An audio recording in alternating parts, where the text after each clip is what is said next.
today's video, I'm going to show you some fun ways to use up your strips to make cards. I was going through my strips. I told you I had some ideas. I could do something with my strips. And then I started cutting them into 1/2-inch strips. As I was looking at my colors, I saw a lot of, it seemed like male colors. So I picked out this 12 by 12 sheet. It's got every color in it. I could kind of mix that with any one of these colors. So I started playing with my strips. Now I'm going to move these out of the way and show you what I started doing. So I started weaving them. This is a card for a guy, and I played with it some more. And then I thought, you know, these stripes are kind of really thick. So I pulled out my quilling strips. They're very narrow. And I started combining them by putting a strip on top of the 1/2-inch strips to kind of tone down the color.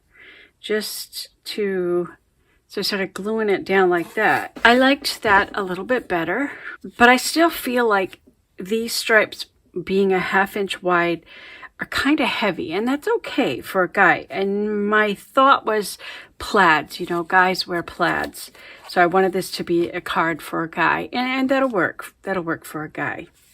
My next card, I used the tree as another stripe, and added a little deer, and that looks pretty nice. I think it looks kind of nice to have the stripes on the bottom and on the opening edge of the card. And since this was plain and white, I could just stamp the sentiment right on the top. And this is actually a little bit bigger. Again, just playing with the big stripes, trying to tone it down a little bit by making them look thinner with the quilling strips. And here I started just using the quilling strips by themselves. And so I made this card for a guy, and then that'll be okay. And then I did this one, and I didn't want to cover it up too much. So I kind of repeated the same two from the top and the bottom, and I embellished it for an anniversary card. Originally, since I had so much red and blue, I just did the red stripes going one way and the blue stripes going the other way, but I still felt like it was really heavy. So I went back in and I put, not quilling strips, but I started to cut my 1/2-inch strips into 1/4-inch strips. And I put the white strips down the middle, and then I just added stars. And then I decided, okay, let's just go with the small stripes.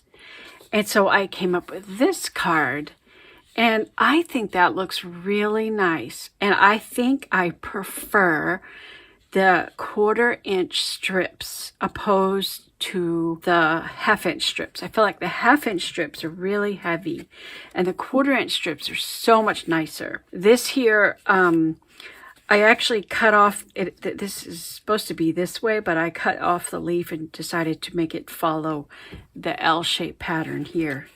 And I thought that turned out really good. Using the same color. That print is so cool because it'll go with really any color. I had so much fun with that. And then I did this one. I stuck with black and white, and I put it on this shiny embossed background, and I thought, ooh, that's really pretty. And then I played with that idea again. This time I did it with purples. All of these came from my scrap bin, and I actually had this piece already embossed. It was in my basket where I keep partially done cards. So I'm really liking the 1/4-inch strips.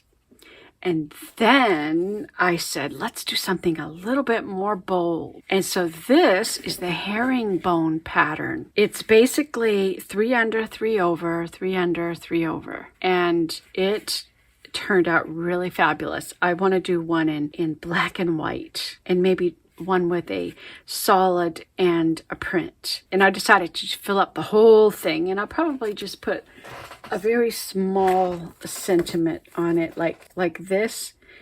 And I probably would put it on a piece of dark blue, because I don't want to hide that beautiful pattern. Either that or something small maybe on a blue stripe. I'll have to make a video to show you the actual process of how to do it. But this is really cool, and I want to try it in some other colors. Maybe try some other weave patterns to do something with all of these strips. Another great use for these long strips like this is they make excellent bookmark. I have a stash of these somewhere else in the house so that a person could just grab it and put it in a book. And so that's another wonderful use for them. And they get used for that quite often. But I find myself every once in a while saying, you know, I just need a skinny little strip. I'll run over there and I'll grab one and I'll come back and I'll stamp something on it and cut it. So that's another use for these long skinny strips. Here are some of the cards that I made using strips. It's sort of the idea of a kind of a rainbow, but it looks like rays of the sun. I feel like I should have put my sun a little bigger and maybe not stick it out so far, because these should be coming out. And I left like a little white stripe between my strips. So these are just cut with random strips. And this one, when I trimmed my paper, I had a little bit left over, so I just sort of put that right here to carry that color theme right inside the card.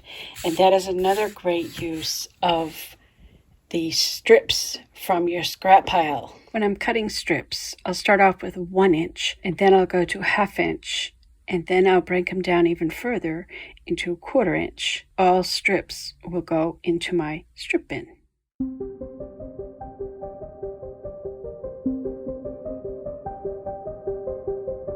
Using my strips, I put together these card fronts. They're cut just so that they fit on the front of a card. You can put it on a black or a white or a gold. These are scraps left over from when I did a project with these colors, and this happened to be two papers that are reversed. This is what I have left. I don't know. There's not enough to cover it up again. I'll have to see if there's something that I can do with these.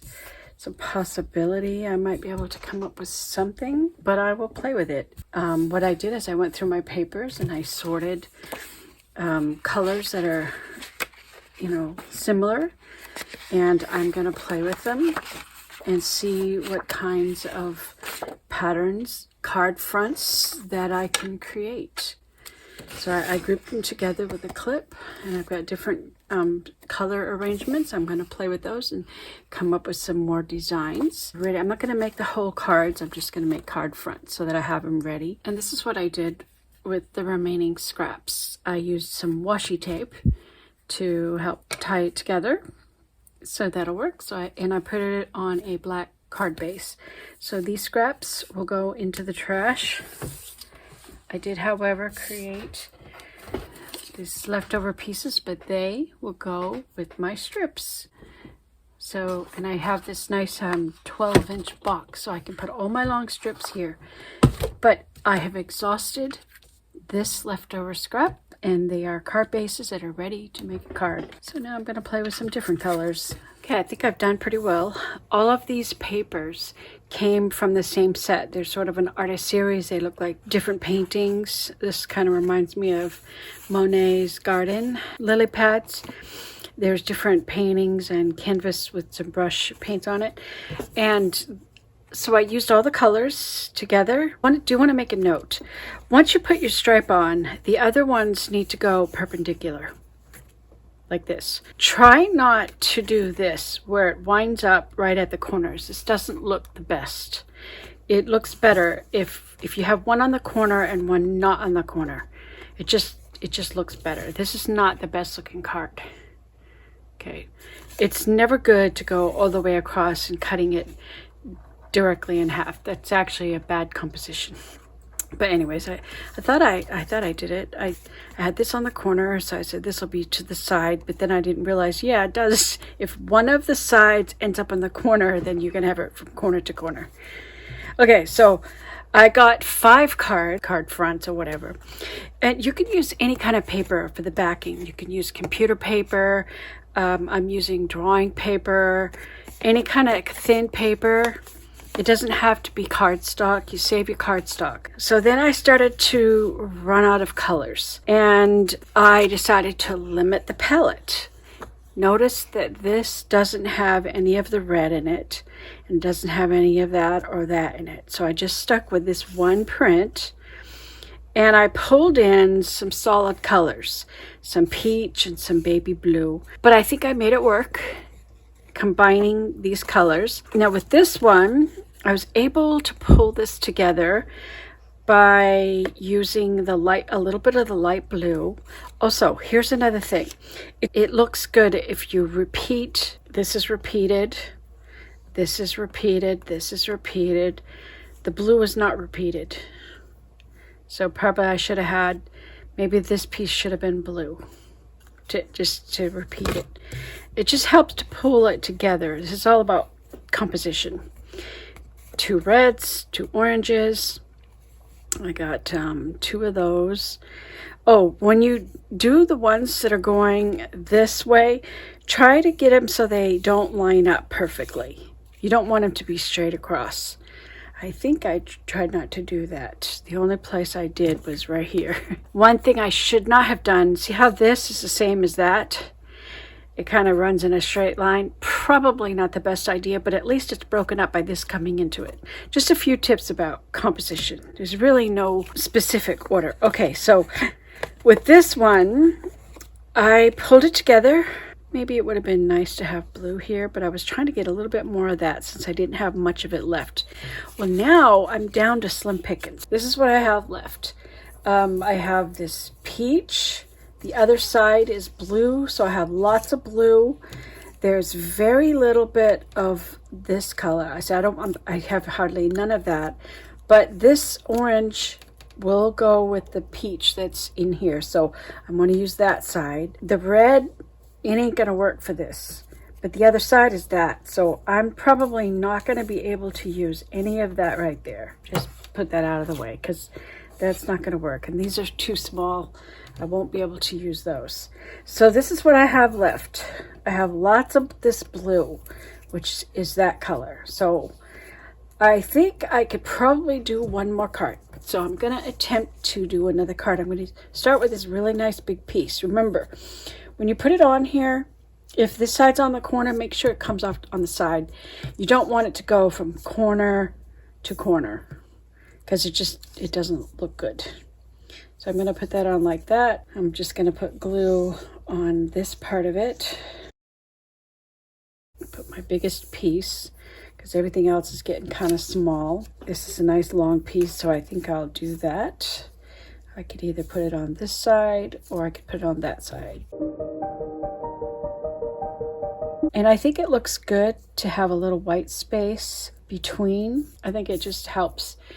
When I was doing these, because the black and the white is such a strong contrast, I butted them right up against each other because I didn't feel that it was needed. But I really think the white in between really looks good. None of these are long enough. Okay, so I'm going to go ahead and cut these off because I might need those. Okay, so this is wide. I want to use this over here somewhere. So this is going to go perpendicular. Perpendicular is this right here. So it's at a 90 degree angle. I'll slide it over so it's not on the direct, not stopping right at the corner. Now I might be able to use this, but I've got the angle, so I got to make sure that I get a square edge. I'm going to eyeball it and then make sure that my cut is right. My cut is off. Straighten that up.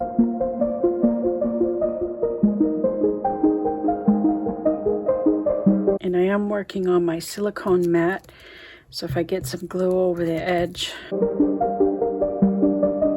I wish I had more of that, but I don't. But I can use this peach piece. Since it's a long piece, I think I'll stick it right there. So I'm kind of working with a limited palette, like this one here. I did limited palette, sticking with only the colors that are in here. Let me just check to see if there's anything else in here. What's this? Oh, purple. You know what? There's purple in there. Maybe I could use that. Is there any more of it? Oh, look. There's 2 more pieces. I can't use that side, but I might be able to use those. Have I missed any others?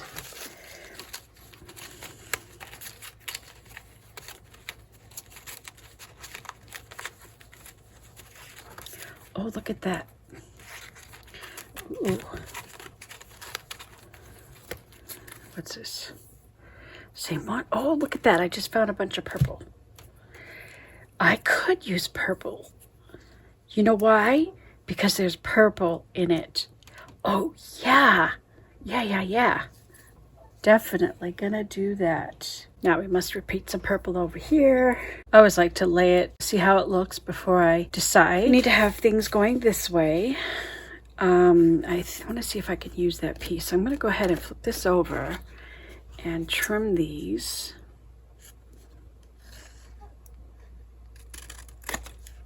Because I might be able to make use of them.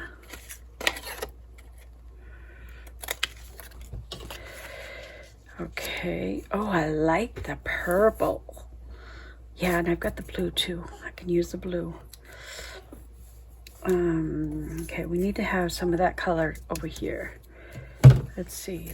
The other side of this. Oh, we got a wide stripe would be good. But we got to square this back up.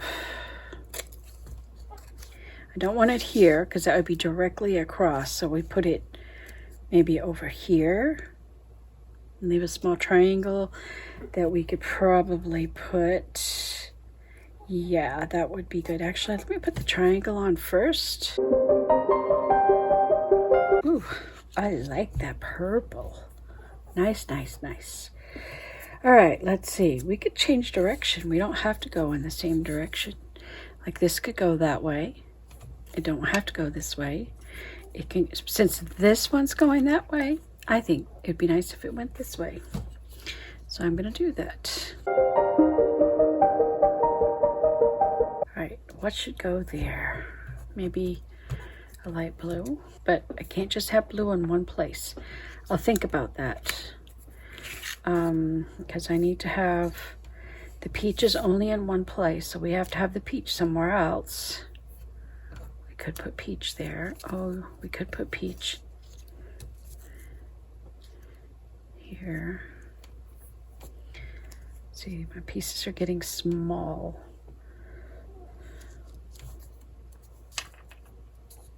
Oh, look at that. It fit, but it's too close to that. How about this way? Yeah, I like the idea of going a different direction.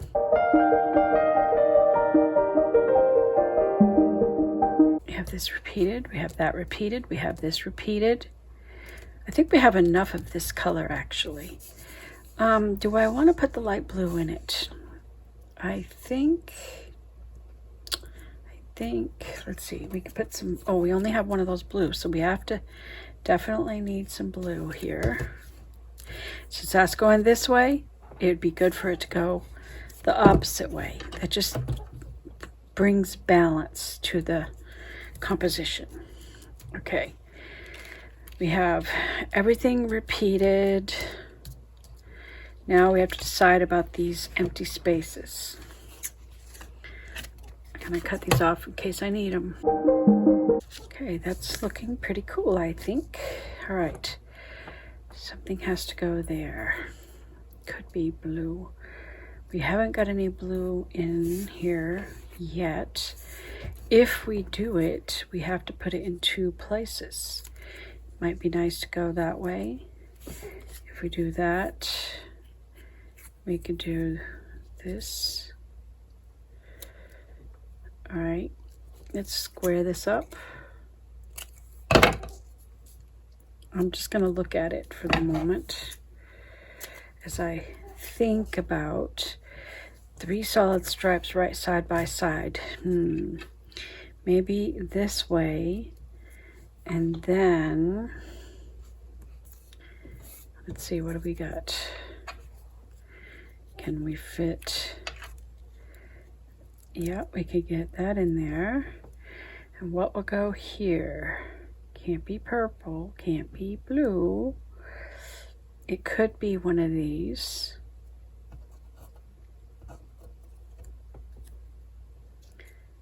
Could be that color. And then it would be nice to have a light blue there. Okay, I think that balances things out pretty good. What a fun way to use up scraps. The rules are simple. We're just putting things on perpendicular, and it's really quite fun. Try to get the space to be the same distance apart. Now we flip it over and trim off all of these funky little things sticking out. And we did it. You know what? I think I even like this better than that, just because of that purple. I don't think I could do another card with what I have left. I really don't think it is possible, but I can play. Okay, here's what I created with her strips. See how nice it looks with the white on a white card base. I haven't done anything with it. I haven't decorated them, but they look great. You can even decide to frame it white and then maybe put it on a colored card. There's one in peach. There's one in pink. This one, I felt it looked great on a sort of a turquoise color. I don't know what color that is. This one, I double matted it. And I'm thinking, I really think that stripe is really big. I might use it this way and put a message there, or I'll put something right here to kind of break up that big wide space. I definitely think when using solid colors, a ½ inch is better than an inch, but prints are great with inch. And I put this on a white background so you could see how that looks. It could be put on a black background or a gold background. And I just want to point out, whoops, I just want to point out, see how the diagonals just look so much better than the straight? I mean, this is okay, but the diagonals are so much better. That is why this pattern is a good pattern to make cards out of. And this one, I just have it as a card base.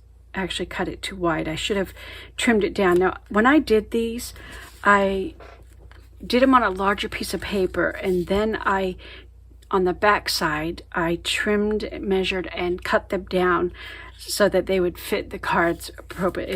It's always a good idea to make them just a little bit bigger than your actual card base. So when you're cutting off parts, you decide what parts of it you like best. Like, I hope this gives you some ideas. We'll probably continue to make these type of cards. I've got a stack of card bases ready to put on sentiments and occasions on it.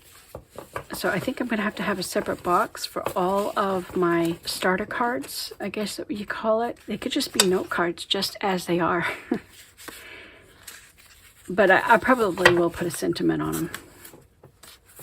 So I hope you enjoyed that. So I hope this video gave you some great ideas on how to use those strips to make creative and beautiful cards using up your scraps. That is my goal. My goal is to continue to use up my strips and create new designs and new patterns. I will be doing a video specifically showing how to weave this particular pattern, and might even try some other patterns. But my next video is going to be continuing the idea with using up my scraps, and it's going to be really beautiful creative cards made out of just squares, and they kind of look like a patchwork quilt, and we use an embossing technique, and it is so pretty. I'm so excited about them. So I hope you will subscribe so that you can see some more great ideas on busting up that stash pile of scraps.